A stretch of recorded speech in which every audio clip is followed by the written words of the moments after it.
Salut à tous, on est à l'Aliane, la boutique de jeux de société de Colmar pour la dernière vidéo de cette année 2023, la vidéo de décembre. On va faire le tirage au sort comme d'habitude, on a plein de petites infos intéressantes à vous annoncer et on va aussi vous présenter nos coups de cœur comme d'habitude et surtout le top vente, des choses pour vous donner des idées cadeaux pour vos amis, vos familles. Pour le tirage au sort, on va faire appel à une main innocente qui s'appelle Clément. C'est notre jeune stagiaire de 3e que voici. Salut Clément, ça va? Salut, ça va et toi? Ouais, ça se passe bien ce stage pour toi? Ouais, ça va.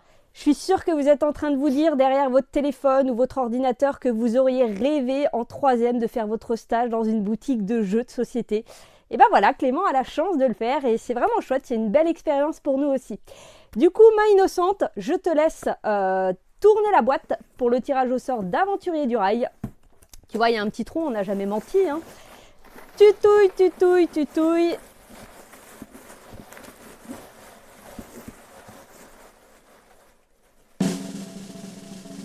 Alors, le gagnant est j'arrive pas à lire. Hein? Manuel Kempf. Manuel Kempf, 2 LE. Donc, si tu es une fille, bravo Manuel Kempf. Tu remportes Aventurier du Rail Scandinavie.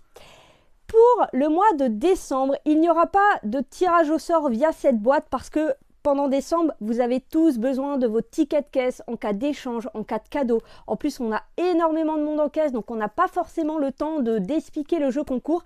Donc cette fois-ci, pour ce mois-ci, on va faire gagner un jeu, mais via YouTube. Il suffira en commentaire que vous marquiez un truc, ce que vous voulez. Vous mettez un commentaire sur YouTube et on fera le tirage parmi ces commentaires. Qu'est-ce qu'il y a à gagner, Clément? Oulaou, que voici. Un joli Oulao qui, vous le verrez, on spoil, il est dans notre top vente parce que c'est un super petit jeu de cartes qu'on avait d'ailleurs présenté, je crois, dans nos coups de cœur de peut-être août, septembre, je ne sais plus. Voilà, voilà. Autre info intéressante, je sais que beaucoup d'entre vous l'attendent, le nouveau Unlock. Unlock Extraordinary. Donc avec 3 nouveaux scénarios, un ambiance un peu jeu vidéo Castlevania, un sur Hollywood et un dernier sur l'Odyssée de WAF qui est un petit peu science-fiction robotique. Autre information intéressante, on a fait faire avec l'éditeur de TTMC, tu te mets combien, le gros jeu de quiz hyper connu, on a fait faire des tu te mets combien en Alien.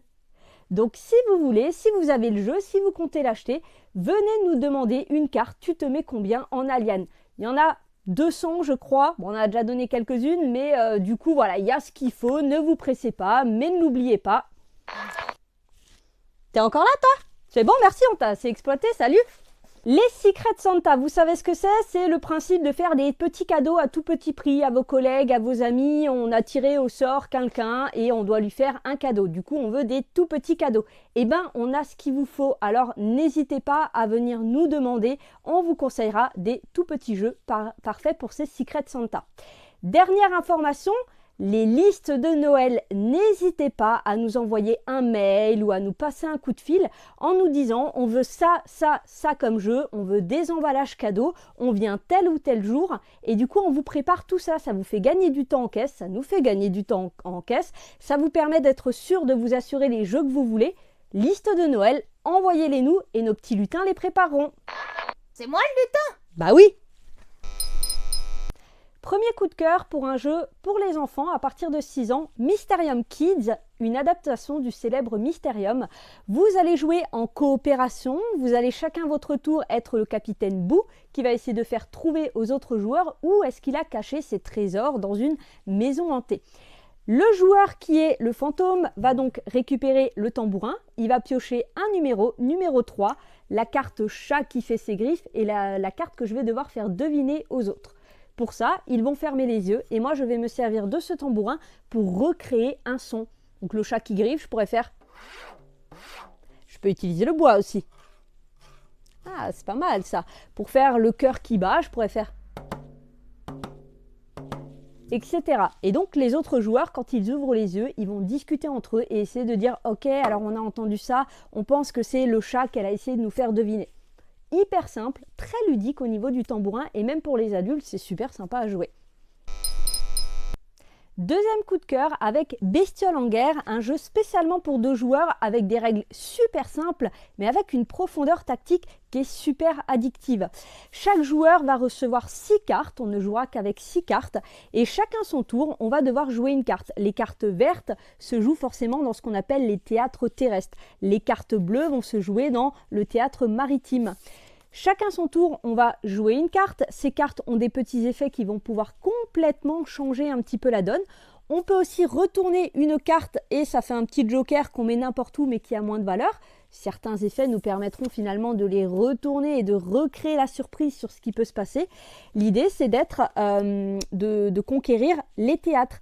Donc, le joueur qui aura le plus de valeur dans chaque théâtre remportera la conquête du théâtre et le joueur qui a au moins 2 théâtres, voire les 3, va gagner la partie.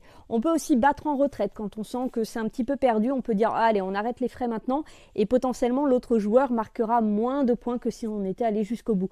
Vous faites plusieurs manches jusqu'à ce qu'un joueur arrive à 12 points. Franchement, c'est expliqué en 5 minutes, mais qu'est-ce que c'est tactique avec Clément, notre jeune stagiaire. On a vraiment adoré la découverte de ce jeu et un petit jeu comme ça à 12 € d'une profondeur tactique hyper sympa.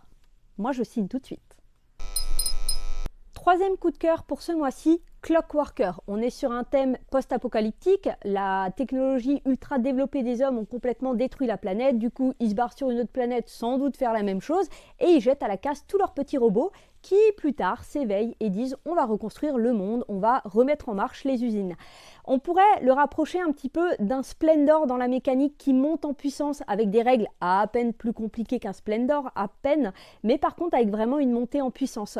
On va avoir des cartes usines, au début on n'en a qu'une, mais plus on va en avoir, plus on va collecter. Début du tour, j'enlève un robot de chacune de mes cartes et je collecte la ressource. Les rouages, c'est l'argent, ça permet d'acheter des nouvelles usines. Les petits cubes permettent d'acheter des artefacts qui vont vous faire des points de victoire et qui vont aussi améliorer vos actions. Et donc après avoir fait sa petite récolte de ressources, on fait une action parmi 6 possibilités. Acheter une usine, acheter une tuile archive, acheter un artefact, gagner de l'argent, enlever de nouveau un robot pour gagner des ressources. Les règles sont super simples en soi. Ça se joue de 2 à 4 joueurs pour des parties d'environ 3/4 d'heure. C'est fantastique. Au niveau de la mécanique, vraiment, ça fonctionne bien et le jeu est magnifique. Le thème est super immersif pour un prix qui est vachement canon par rapport au matériel que vous avez. Donc Clockworker, top. On commence avec le top vente pour les enfants. En 3e position, nous avons SOS Dinosaures, petit jeu coopératif où vous allez essayer de sauver les dinosaures et leurs œufs des volcans et de la lave qui coulent un petit peu partout sur le plateau. En 2e position, nous avons Dragomino qui l'année dernière avait été élu meilleur jeu de l'année en France et en Allemagne pour les enfants. Et en première position, il s'est hissé très vite en première position alors qu'il n'est sorti qu'en septembre. Il est le meilleur jeu de l'année en Allemagne pour les enfants. C'est La colline au feu follet. Top 5 des jeux d'ambiance, des petits jeux fun. On commence en 5e position avec Mots Malins, suivi de très près en 4e position par Cluster. En 3e position, nous avons Oulao.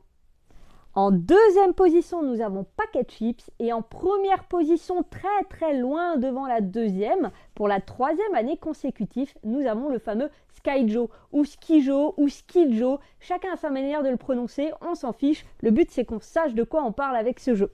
Je parie quand même peut-être que l'année prochaine, Oulao pourrait devenir la meilleure vente devant Skijo. Ça, ce sera à vous de nous aider à réaliser le pari. On continue avec le top 5 des jeux stratégiques accessibles. Il n'est là que depuis même pas un mois, Splendor Duel rentre en force en top 5 des ventes. En 4e position, il n'est là que depuis septembre, lui, Sea Salt and Paper. En 3e position, nous avons Living Forest qui avait raflé l'As d'or initié en France et aussi en Allemagne. En 2e position, nous avons Locomomo. Et en première position, nous avons le Spiel des Jahres, le meilleur jeu de l'année en Allemagne, Cascadia, un jeu un petit peu dans l'air du temps où la nature, les animaux sont importants. Des règles très accessibles, mais derrière, plein de manières différentes d'optimiser, de faire des points. on termine ce top avec le top 3 des jeux experts. Donc c'est les jeux bien cérébraux pour des joueurs aguerris qui aiment bien jouer des heures et des heures. En troisième position, celui-là reste quand même plutôt accessible, c'est du expert mais avec des règles expliquées en 20 minutes. Cathédrale Rouge en troisième position. En deuxième position, nous avons Ark Nova qui avait gagné le Diamant d'Or, qui est un prix qui récompense les gros jeux. Et en premier, nous avons Dune Imperium qui a gagné l'As d'Or expert cette année. Concernant Ark Nova et Dune Imperium, les stocks sont ultra limités pour Noël. Il n'y aura pas forcément de retirage avant Noël. Enfin, pour Ark Nova, c'est sûr, quoi. Il nous en reste une douzaine et ça ne tiendra pas avant Noël. Donc, si ces jeux vous intéressent pour offrir, ou même pour vous, réservez-les-nous rapidement. Ça ne tiendra pas jusqu'à Noël.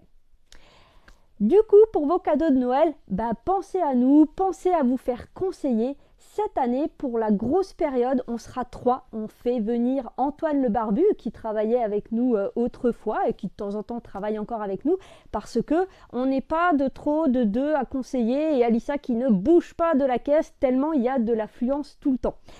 D'ailleurs, vu cette affluence, le bar, la partie bar animation sera fermée à partir du samedi 18 et jusqu'à début janvier.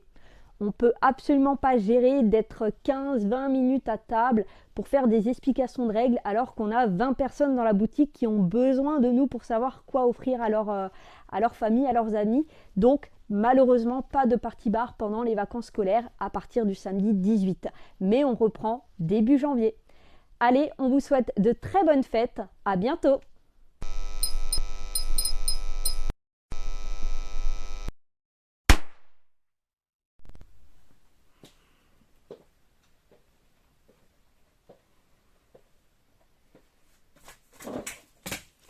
Mais qu'est-ce qu'il fait ce stagiaire?